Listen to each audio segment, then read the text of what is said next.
Good afternoon, everyone, and welcome, welcome, welcome. It is Tuesday, it is 4 p.m. ET, and we are so thrilled that you have found us here on Crime Time on A Mighty Blaze.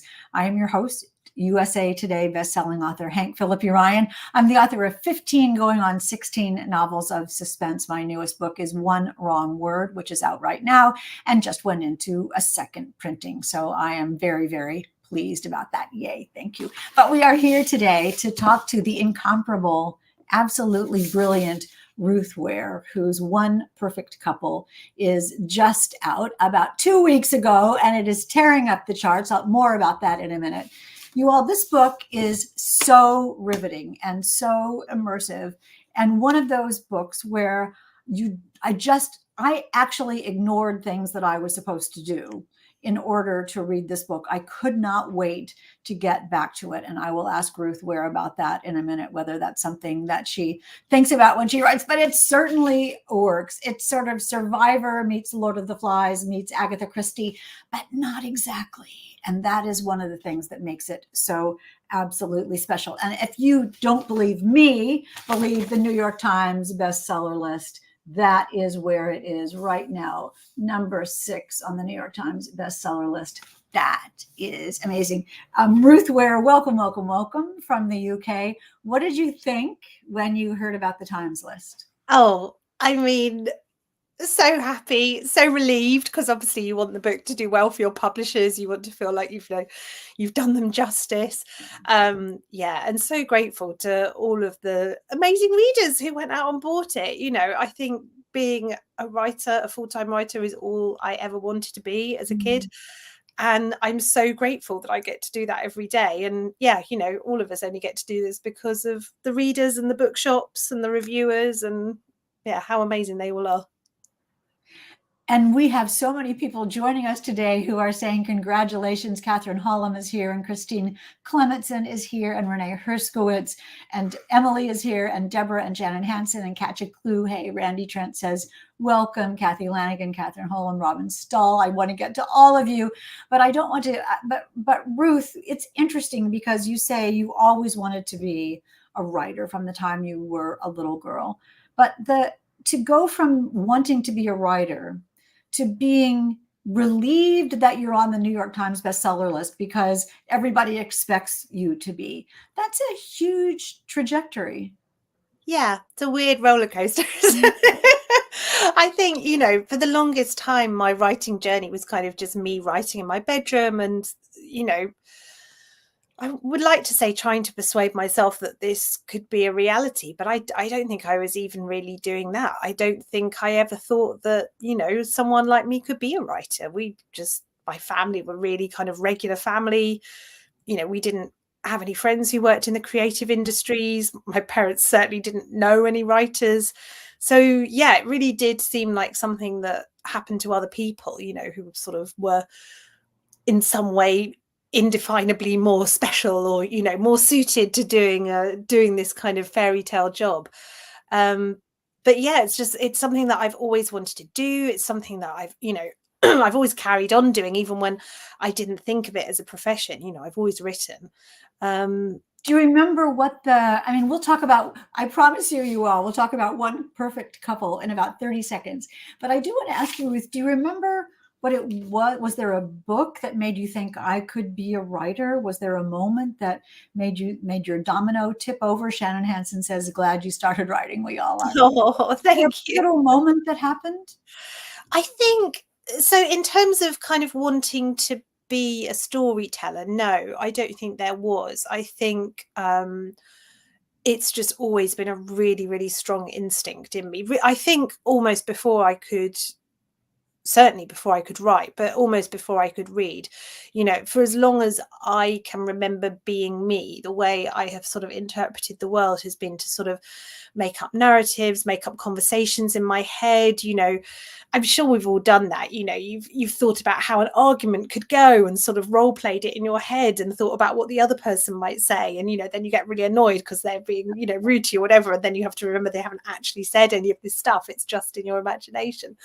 But, that has always been kind of how I tackled the world. And, you know, even when I was tiny, I was telling stories to my little sister, who luckily is not a writer, so made a very good audience. And, you know, having these kind of soap operas with my Barbie dolls, and, you know, my dolls always had these kind of, but they went to boarding school together, and, you know, just whatever book I was reading at the time got translated into these stories in my head.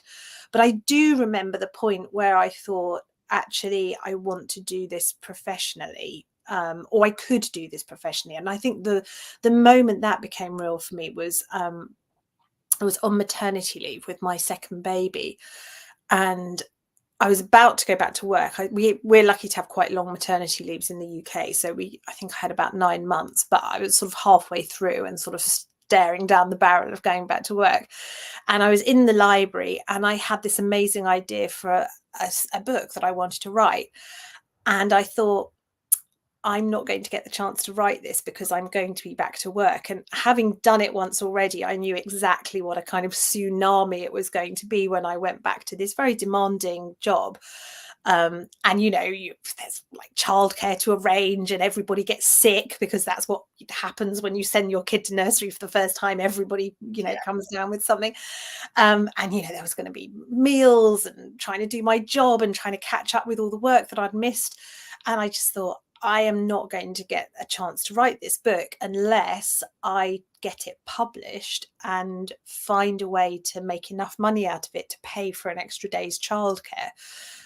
Because we were very hard up at the time, and there was no slack. So I couldn't do less days at work. The only way I was going to be able to sort of claw back time to do this was by selling my writing. And that was the point at which I thought, you've got to start subbing this to agents and try to get a publishing deal, because otherwise you are just not going to be able to do this until, you know, the kids are teenagers. And it was that kind of use it or lose it moment that sort of made me think, okay, I'm really going to do this. Was that in a dark, dark wood? It actually wasn't. That was so I wrote for books for teenagers before I wrote crime. So I wrote 5 books for teenagers that were published here in the UK, but not in America. So that first book was a book for teenagers. And I think a big part of that was because I was hanging out in the kids section of the library, something I hadn't done for years, and seeing all of these YA reads and rediscovering a section of the book library, in this case, but bookshop as well, that I just sort of hadn't really thought about since my own teens. And so, yeah, I suddenly had this idea for a novel for kids. And yeah, that was my first published book. So here we are. What a journey it has been. And we want to talk a little bit more about that in just a minute. Let me welcome you all again to A Mighty Blaze, Crime Time on A Mighty Blaze. Do leave a question or a comment for Ruth, where she and her publisher are giving away a copy of One Perfect Couple, you lucky people. So just leave a question or a comment or general affection or adulation or standing ovation in the comments, and we will spin the wheel of fun at the end of the show to grant the favorite wish of someone to win a copy of this marvelous New York Times bestselling brand new thriller. If you are new to A Mighty Blaze today, welcome, welcome, welcome. Crime Time and A Mighty Blaze were started 4 years ago at the beginning of the pandemic. You should know this, by the powerhouse team of Jenna Blum and Caroline Levitt, to keep us discovering new books and keep us reading new books and keep us together as a reading and writing community. And after all these years, we are facing forward and still going strong. And we are thrilled today to have the inimitable Ruth Ware with us. Let me briefly, I promise I'll stop talking in a minute, but let me briefly tell you a tiny bit about Ruth Ware. I know you already know. I know you know her. When I look over here, I'm looking at the comments. I see Shannon Hansen and Margaret Lang and Maria Alicia Cruz Figueroa and Golden Knights fan 84. Okay, I'm from Boston. The Celtics, go Celtics. Vicky Gregory and that went straight over my head as a non. That's fine. That's U.S. sports. Anyway, back to you, Ruth. Ruth Ware is an international #1 bestseller. Her thrillers In a Dark, Dark Wood, The Woman in Cabin 10, The Lying Game, The Death of Mrs. Westaway, The Turn of the Key, One by One, The It Girl, and 0 Days. And how many of you have read like me, have read every single one of those. I bet you have. Tell Ruth in the comments if you have appeared on bestseller lists around the world, including the Sunday Times and New York Times, and have sold more than 9 million copies. That is a pretty interesting number for someone who says, wow, if I don't write now, I can't pay for daycare. So there you have that, 9 million copies. Her books have been optioned for both film and TV, and she is published in more than 40 languages. Ruth lives near Brighton with her family, and you can go to ruthware.com to find out more, but don't do that right now, because you can find out more about Ruth Ware and One Perfect Couple right now. Ruth, I will let you, if you will, tell us what this book is about, just the basic plot. So the basic plot is my main character, Lila, is a scientist and she's come to a bit of a crunch point in her career. Things aren't going so great. Her boyfriend Nico is also at a kind of similar crossroads. He's an aspiring actor, and he has realized that he's getting to the age where if he doesn't make it soon, he's probably not going to. So one day he comes from home from work with this great news. He's been invited to be on this brand new reality TV show. It's going to make him into a household name. It's going to solve all their problems. Just one issue, which is that the concept of the show is a couples TV show. So Lila will have to come on with him. This is not Lila's idea of a great career development, but she wants to be a supportive girlfriend, so she says sure. And she and Nico jet off to this gorgeous island in the middle of the Indonesian Ocean. It's got white sand and turquoise sea, and the reality TV show begins. But just as the games and kind of machinations are getting going, there is a huge storm which sweeps away the crew, who are sleeping on a boat moored offshore. And when the contestants wake up the next day, they discover the boat with the crew is gone. The desalination plant on the island has been wrecked, so there's very little fresh water. They've got no way of communicating with the boat. And the kind of the tropes and sort of competitiveness of the reality TV shows starts playing out for real, and for much higher stakes. For much higher stakes. It's such a fascinating book and so incredibly well written. And one of the things Andrea says, she is an auto buy for me. Renee says, I have read every book that Ruth has wrote so far. That is marvelous. You set it up so nicely, the idea of this desolation and isolation, because they very carefully say to their friends and loved ones, don't try to find me. I can't tell you where I'm going. They have to give up their phones. They have to give up their laptops. So even though this group of people who are stranded on this beautiful island outside of Indonesia think that someone must know where they are. The crew on a boat, who knows what happened to them in the storm? So there's all this possibility that no one knows where they are, and they don't know what will happen next. What was the first idea that you got for this story? Were you a big reality TV fan, a lover of reality TV, or scoffed at it? Where did it come from? I wouldn't say I scoffed at it, but I definitely wasn't a big fan. I watched I think it would have been the very first UK series of Big Brother, which was like way back in 2000, 2001 maybe. And all my friends were addicted to it at the time. We all used to come home from college and watch it. But after that, I kind of drifted away from reality TV. And I think a big part of that was just because what I had loved about Big Brother, the early series, was the concept of ordinary people in an extraordinary situation, which I think is something you can tell I'm fascinated by, because I keep returning to it again and again in my books. But that's not what reality TV turned into. It became an industry with sort of well-known faces and the same kind of people going around the circuit, and increasingly the contestants weren't just ordinary people. They were influencers and models and people who were on it not to play the game, but to get famous. And I don't despise that in any way. I completely understand why people are fascinated by it, but it's not what I'm intrigued by. So I sort of drifted away from it a bit. And then I think would it have been on the tail end of COVID? I can't quite remember, but Traitors, the reality TV show Traitors, came out in the UK. And I was completely gripped by it. And I think a part of that was because, once again, so the UK format is different to the US one. Our version of the Traitors is completely regular, ordinary people, whereas the US one has kind of existing reality TV stars thrown into the mix. So a big part of it was that it kind of returned to what I'd loved about Big Brother, which was just regular, everyday Joes in this really kind of crazy situation that they were sort of trying to figure out live on TV. But the other part of what I loved about it was, so for anyone who hasn't seen the show, the basic premise is that you have kind of 20 regular people, and the majority of the show is the contestants is what the show calls faithful. So that means they're working collaboratively to kind of build up the prize pot, and if the faithfuls win, they will share the prize pot. However, among them are 3 traitors, and the traitors know who they are, but the faithfuls don't. And the job of the traitors is to sabotage everything. And if they get through to the final, they scoop the whole pot. So the faithfuls are trying to figure out who the traitors are. The traitors are trying to fly under the radar and throw suspicion on other people. And it's all about, who's lying to who's deceiving who's playing who's going to be able to figure things out and put 2 and 2 together, because you, the viewer, know it all. And this is all, subjects that I'm completely obsessed by in fiction. And you could be just describing One Perfect Couple.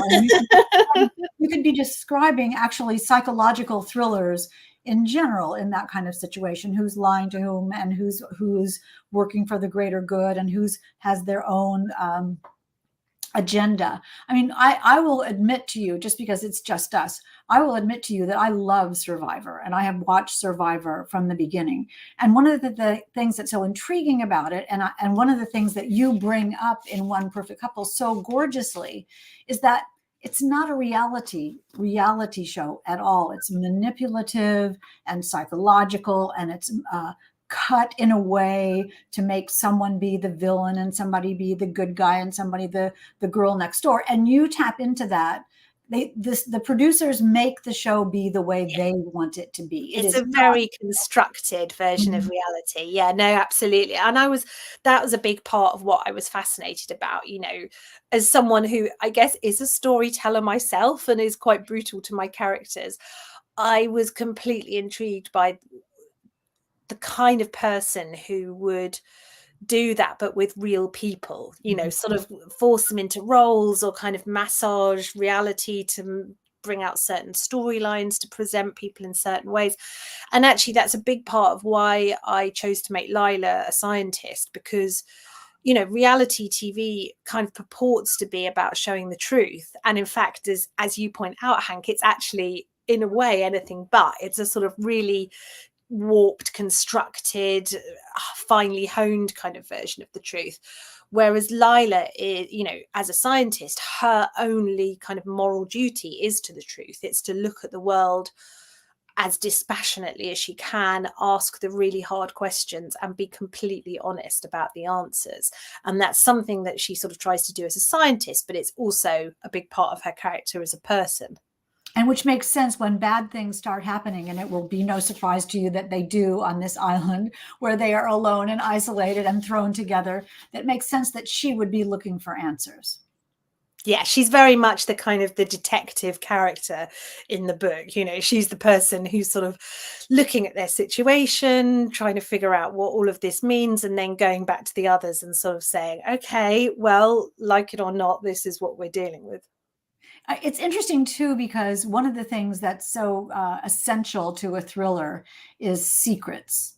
And you created a game show, which you would have had to have done as you were writing this story or before. What was it like to make up a show? And I wonder if anybody's ever called you to say, we could do that. Well, I'm still seeing for anybody who's read my books one by one, a big part of that is there's an app at the center of it called Snoop, and I spent an awful long time figuring out the mechanics of this app and how it would work, and you know what the sort of particular pleasures of it. And I'm still hoping that someone is going to give me a call and say, hey, could we buy the rights for Snoop off you? Because I think it's an amazing idea, and genuinely I would just enjoy downloading I wanted it. I definitely wanted it. But anyway, so all of which to say, no one has volunteered to make Snoop, and sadly, no one has volunteered to make One Perfect Couple. But one of the things that was slightly sad about writing the book was I did have to sit down and sort of figure out the mechanics of this show and how it would work and what the task would be. And then I didn't get to use as much of it as I wanted, because I could sort of, it's that kind of kill your darlings thing. I could sort of feel myself getting more and more interested in the show, and I kind of had to remind myself, actually the point of this is that it's a thriller. Well, and that's interesting too, because you reflect that. I mean, it's interesting to hear you say this, because you reflect that thought process, that sort of discarding of the template of the show. Makes me realize that that's one of the things that brings so many layers to this book, because there's the story we think we're reading, and then there's the story that we eventually realize we're reading, and then there's another story underneath that altogether. And so the layering of this book is quite extraordinary. Can you talk about that at all? I'm not sure you can, but a lot of it is very tough. Some of the kind of bottommost layers I can't talk about at all. But one aspect of the kind of the layering, which I think is pretty obvious from the outset and fairly easy to talk about without spoilers, is it's a book with quite a sort of complicated timeline, in terms of the first third of the book is sort of the build up to Lila and Nico going on the show and kind of arriving at the island. And I wanted something to really kind of heighten the sense of dread and the sense that they were walking into a really terrible situation. And so I decided to intersperse the chapters with radio calls kind of from the future. So there's points in the narrative where, you know, they sort of make mayday calls on the radio, and these are kind of dotted throughout the first sort of third of the book, so you know what's coming. But the problem is I can only write in the order that the reader reads it. I've never been able to write out of sequence. Partly because I think for me a big part of writing is figuring out what the reader knows versus what I know, and where the reader will be in the sort of, you know, their expectations and their suspicions. And the only way I can keep track of that is to write in exactly the same order that the reader reads it. All of which to say, I wrote all of these radio calls as you read them in the book, and then I got to the point in the book where I was like, oh shoot, somebody's got to make these damn radio calls. At which point I was sort of constantly writing checks that my future self was going to have to cash. And then in the middle third of the book, the same thing happens again in a slightly different way, with a diary which you learn one of the characters is keeping. And so you're reading extracts from the diary, some of which are happening in line with the plot, some of which are happening considerably ahead of what you've experienced. And again, that was a similar sort of thing where I'd be writing extracts and then thinking, I've got to get this into the plot somehow. So there was a lot of back and forth, a lot of little post-it notes in the margin with various dates on saying, must make mayday call here. I love that, though. It's like a Rubik's Cube that you're putting together and making sure all the pieces have lined up, but not necessarily at the time that they happen. And I'm so intrigued by what you said about reader expectations, because it's so clear in this novel, reading it sort of as a writer, that you're Mighty Blaze. That's Margaret in the back room saying, note to future me, number one. That's exactly what Ruth was talking about. It's so clear that you, as an author, are understanding what we, the reader, are expecting to happen, are predicting to happen, even in a bigger picture, what we understand a thriller to be and how that's going to progress. And you just take all of those things we expect, and they're still there, but they're different. They're just Ruth Ware. And I don't understand how you do that, but talk a little bit about that. Your readers are smart, and they're going to try to stay one step ahead of you, or two, and you have to stay 3 or 4 steps ahead of them. And you do somehow. How do you do that? Gosh, Well, A, that is incredibly flattering. Thank you, Hank. And B, I, on some level, I wish I knew. Every Mm. book, when I start writing it, I sit down and think, oh no, I'm going to have to do this all again. How do I write a book? I don't remember. So a lot of it, I mean, the vast majority of it, I would say, really is just me kind of bumbling along and making it up as I go along and doing whatever I think would be the most satisfying / surprising / unexpected thing at any given moment, which I feel is sort of slightly ripping away the kind of Wizard of Oz curtain to show the not very glamorous workings Yeah, but behind. don't you think that's kind of interesting? I mean, do you know what did you know when you started writing this, and what did you not know? So what I always know when I'm writing my books is the whodunit in Mhm. terms of what happened and why. And this book, that is true, but I don't think this book is really a whodunit in the same way that some of my other books are. So there are deaths and murders as a big part of the plot, and the characters in the book would certainly very much like to know who is behind some of them. So there is a big sort of whodunit element. But the big question at the heart of the narrative is one that's posed really early on in the book. And the book opens with a scene with a man and a woman in the sea together, and they're fighting. And the woman is trying to drown the man. And it's very clear that if she doesn't succeed, the man will kill her. So only one of them is getting out of this situation alive. And you don't know who they are. You don't know what the relationship is between them.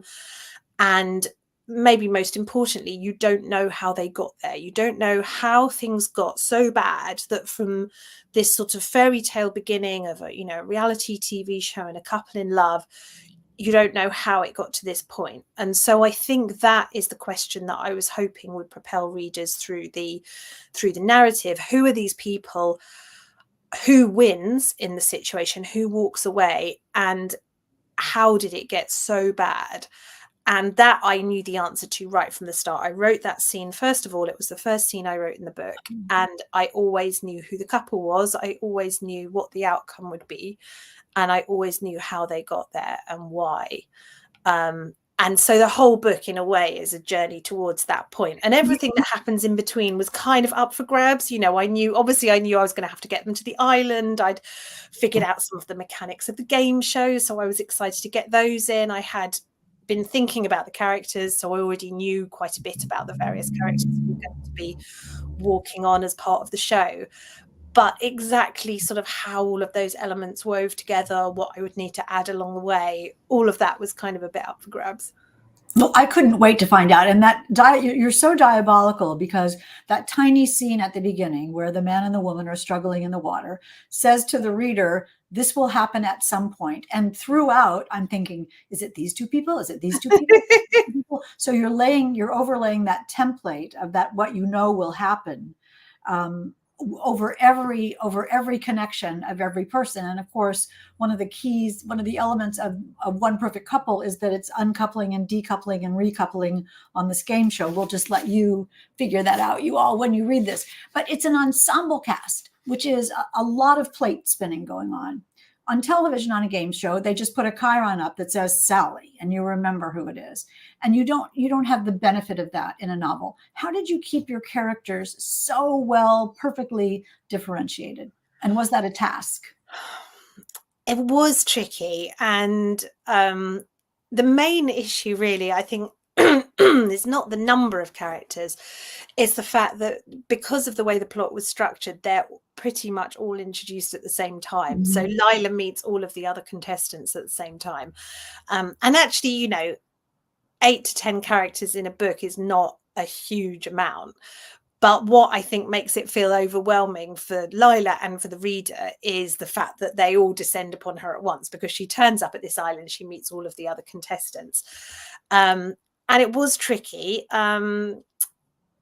I probably rewrote that scene more than any other scene in the book, the scene where Lila meets people. And I think a big part of it was that I had already been thinking about these characters for quite a long time before I started writing.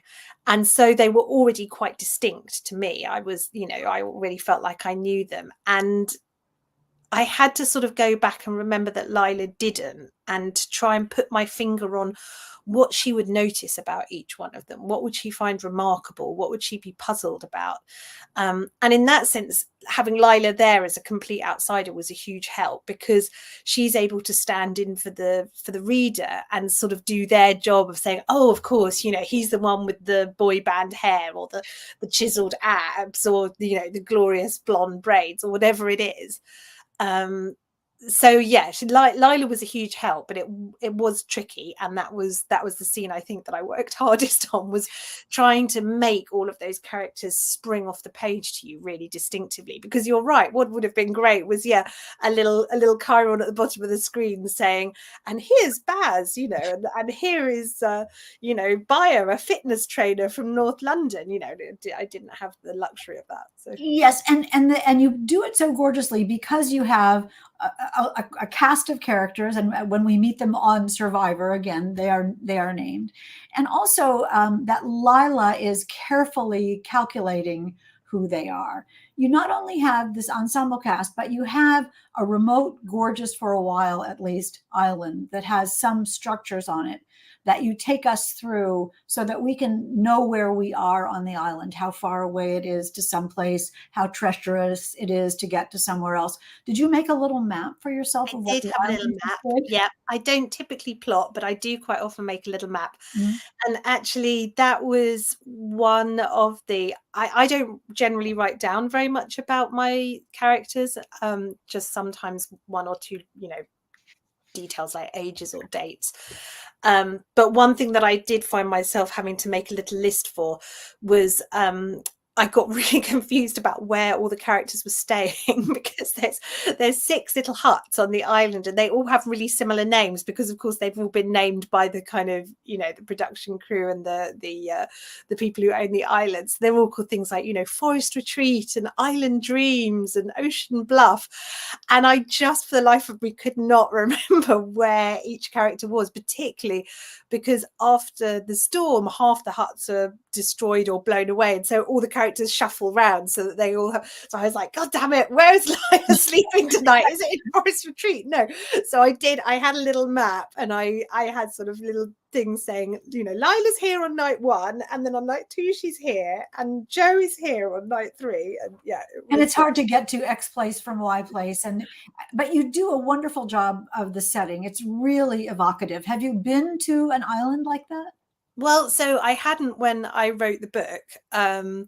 And my husband and I were supposed to go on this kind of not quite second honeymoon. Well, we didn't really have our first honeymoon, to be perfectly honest, but a kind of 40th birthday celebration. We were supposed to go to Sri Lanka and the Maldives, and this was about 5 or 6 years ago, and it just kept getting postponed and rolled over because first of all there was like these terrorist bombs in Sri Lanka, and then there was COVID, obviously, and it just kept going and going and going, and eventually I'd almost finished the book, and we managed to go on this trip of a lifetime, which culminated in 5 days in the Maldives. And the islands in the book are not the Maldives, but they're in the sort of roughly similar geographical area and share some characteristics.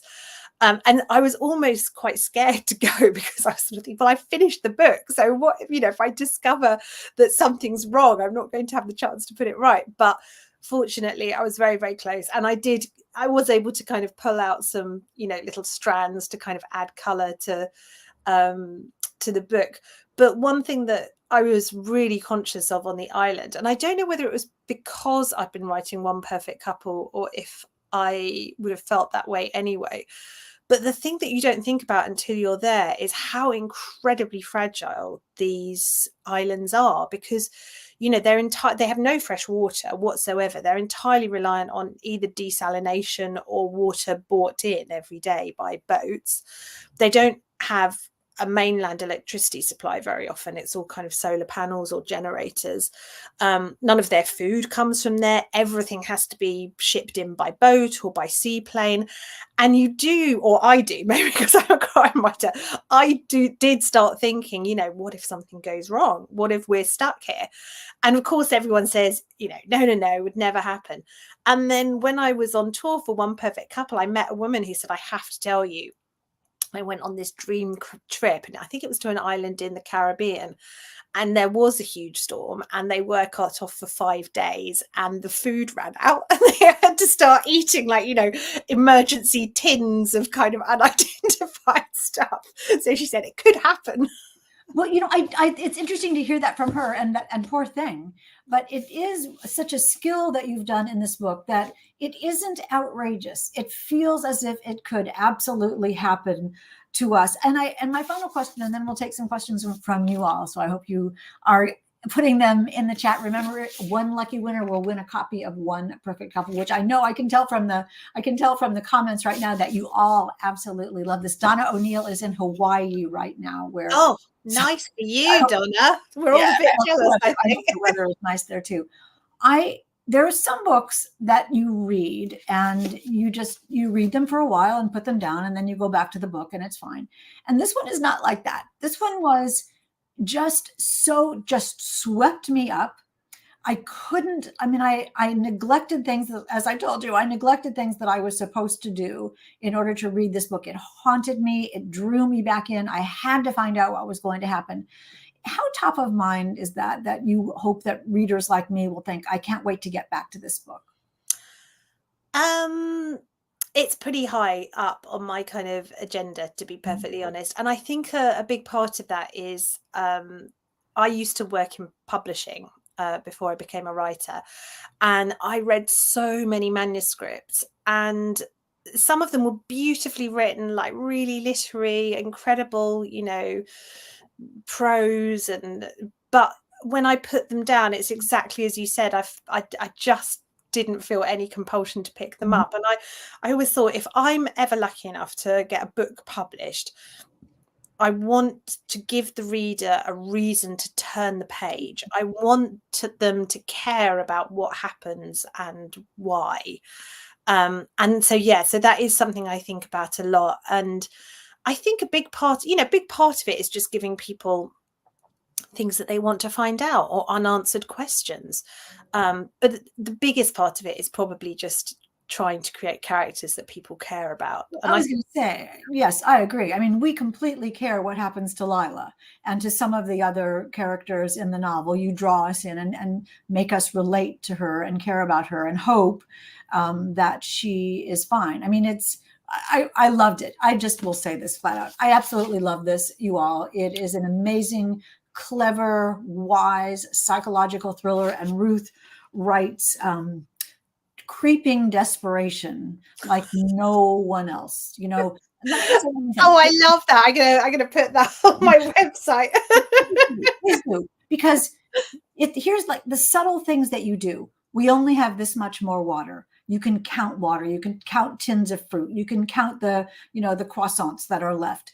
The idea, I mean, that is the ticking clock that you build into a story that essentially has no clock except survival. And so what can you count? You can count coconuts. You can count water. You can count whatever, the millions of wonderful things that you put in the novel to make us feel the dread. And that is skill, and that is talent, and that is why you draw us in. Congratulations, Ruth, on this truly phenomenal novel. Oh, thank you.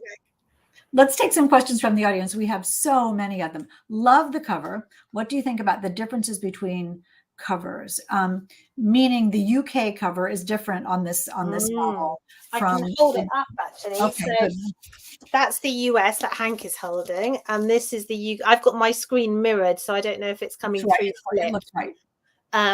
But yeah, you can see it's completely different colorways. It's got this kind of really sort of tropical vibe going on with like the beach and the sunshades. It's really interesting. I don't get hugely involved in covers. My publishers always ask me what I think. They send me the covers and say, do you like them? And very occasionally there'll be some aspect that I'm not in love with, or something that I think it's missing, and if so, I'll say that. But by and large, I tend to think, well, they are the experts, I'll let them get on with it. I genuinely think I have two unbelievably good covers for this one, and I love them both. I'm not sure I would be able to choose between either of them.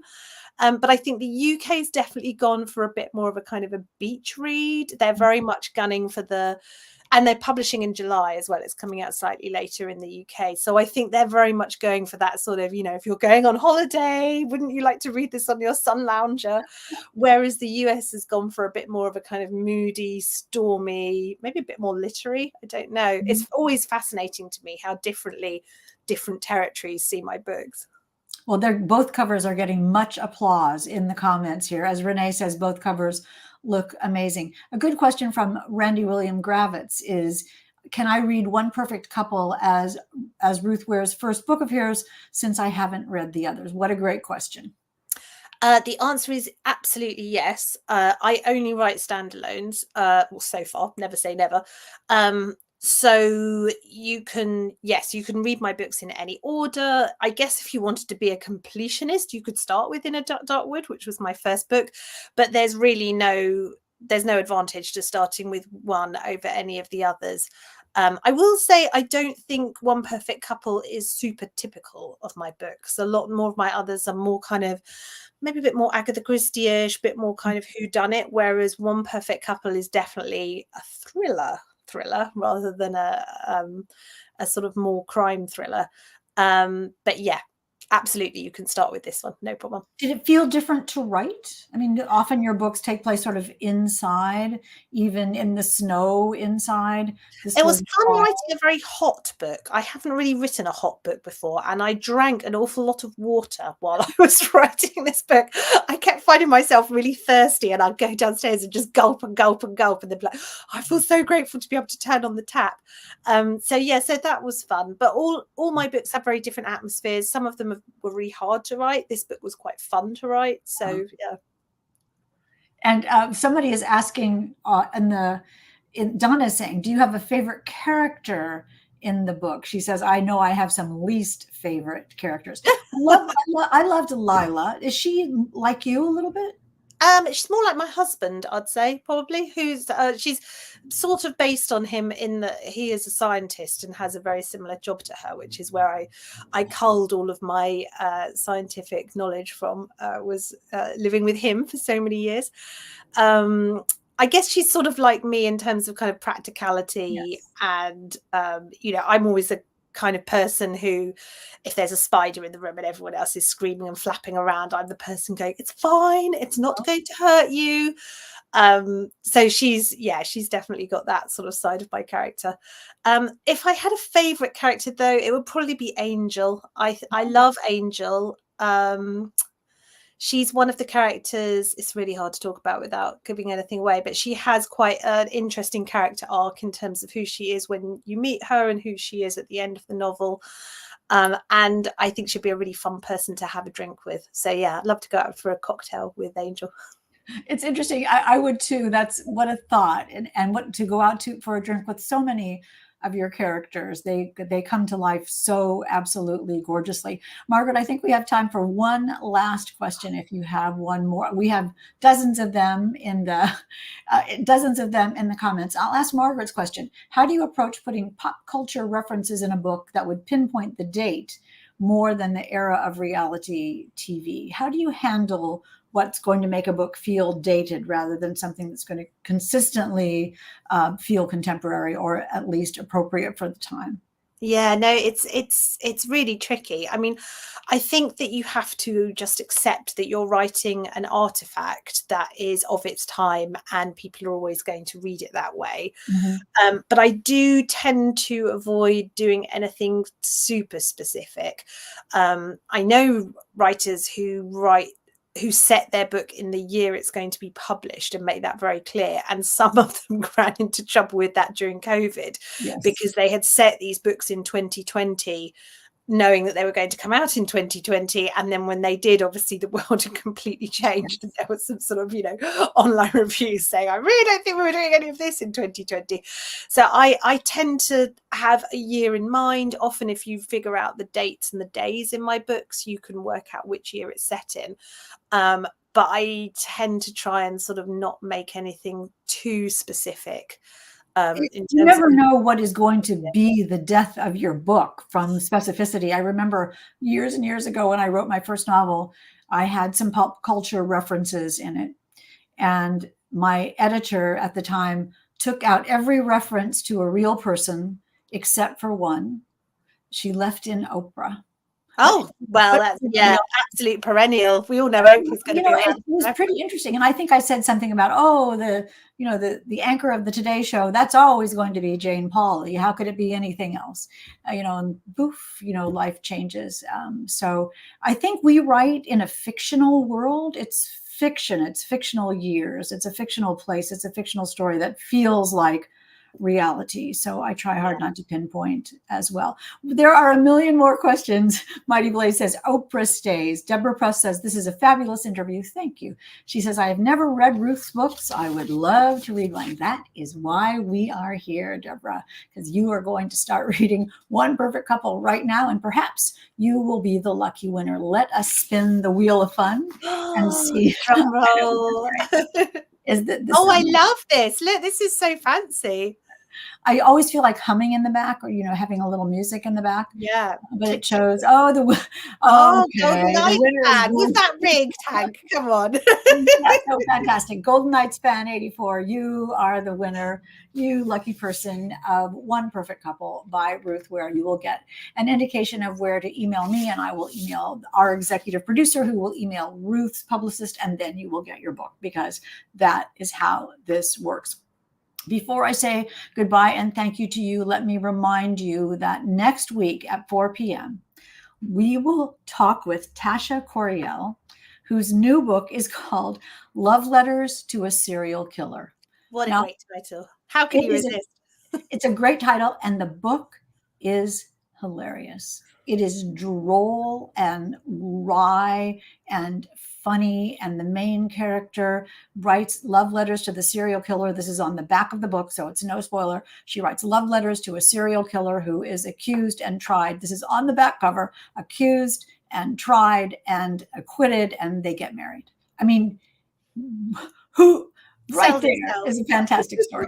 And that is not one bit of a spoiler. So come back next week, Tuesday at 4 p.m. ET for Tasha Coriel and Love Letters to a Serial Killer. I promise you, you will love it. Today we have had the absolute queen of thrillers, Ruth Ware, One Perfect Couple, another New York Times bestseller. Ruth, congratulations. Oh, Hank, thank you so much for chatting to me. It has been such a blast. And to the people in the comments, if we didn't get to your question, come find me on social media. I'm always happy to shoot the breeze. So yeah, tell us where you are on social media. Where do you hang out? Yeah, so obviously my website is ruthware.com, very imaginative. But you can find me on Facebook, Twitter, Instagram, and Threads as at Ruth Ware Writer. I'm the same on all of them. So yeah, come find me, say hello. And your social media is hilarious. You're really fun. Oh, thank you. I'm more on Threads at the moment than I am on Twitter, because Twitter seems to be imploding. Yes. But yes, I'm very chatty on Threads, so come find me. Wonderful. And we all will. I know you all will as well. I am so honored to have Ruth Ware here on Crime Time on A Mighty Blaze today, one of my all-time favorite authors and a wonderful pal. Thank you, Ruth, for being here today. And thank you all, Crime Timers, for coming to visit with us today. I'm so thrilled that you all enjoyed this and joined us today for this discussion of, let me show you one more time, the New York Times bestselling novel, One Perfect Couple by the amazing Ruth Ware. We will see you next week right here at 4 p.m. ET. Until then, remember, it is always safe inside a book. And we'll see you next time.